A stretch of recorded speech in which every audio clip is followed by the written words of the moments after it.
Welcome back. Ben Mankiewicz, Eddie Muller on Eddie's set here as we do neo-noir every Friday in July. So, and to get Carter, Michael Caine shot in the head. Appears he will not survive his injuries. No. Ted Lewis wrote this novel, bookending different, you tell me. Yeah, absolutely. I mean, you suspect that Jack Carter won't live at the end of the novel. And I don't know if Ted Lewis had signed up for a series of books, but it was an incredibly short amount of time between the time that book was published and this movie was actually made and released.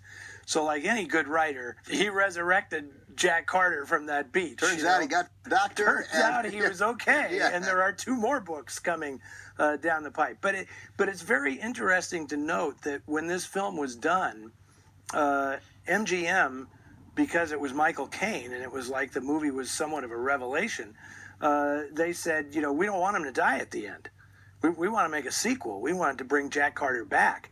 And it was Mike Hodges, in a twist on the way these things usually go, that said, no, he dies. Right. No, Jack Carter is a psychopath. Yeah. Look at all the horrible stuff he's done in this movie. He has to pay at the end. But here, because we're given, I don't know what it is, 40 minutes, 45 minutes of Michael Caine being fairly charming, right? Like the kind of criminal you like. You're drawn to him, right? It's easy to root for him until he sees the pornographic movie, Yeah. right? Where he sees what happened to his niece, and that's what changes him. So that kind of brings up an interesting point, because there is a suggestion given in the movie, and it's only a suggestion, that it's not his niece but his daughter, because Keith says to him at some point, "You're so rotten, Jack, you'd sleep with your brother's wife." Yeah, I did not get that was a suggestion. Of course, there's no, why else is that line in there? That's the only reason to put the line in the movie. It makes his behavior worse,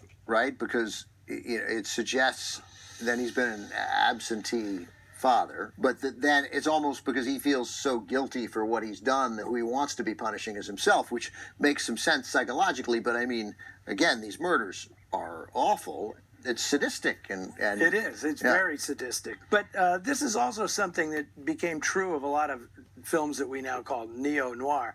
Is people, old-time movie fans always say, so who are we supposed to root for? Yeah. And it's interesting because what ends up happening is you end up rooting for the guy who's the coolest. Of course, right? Right. Yeah, And Jack Carter handles everything with aplomb. He knows how to escape. And he just does stuff in this movie that is so reprehensible. Yeah. But it's Michael Caine.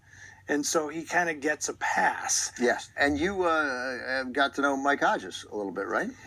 Yes. In fact, my Film Noir Foundation just bestowed upon him this award of Modern Noir Master, recognizing the influence that this film had. We're showing another of his films in this series, Pulp, which is different, another Michael Caine film, but a different tone entirely. He is an influential filmmaker in the past 30, 40 years who doesn't get enough credit. So we decided to give him a little more. And I would be remiss if I did not mention England's greatest living playwright, John Osborne, who plays the role of Cyril Kinnear, the villain behind it all in this movie. The mastermind, yeah. Yeah, who gives a terrific performance, but it was quite unusual for a playwright of his stature. I mean, back in 1956, he changed British theater by writing Look Back in Anger.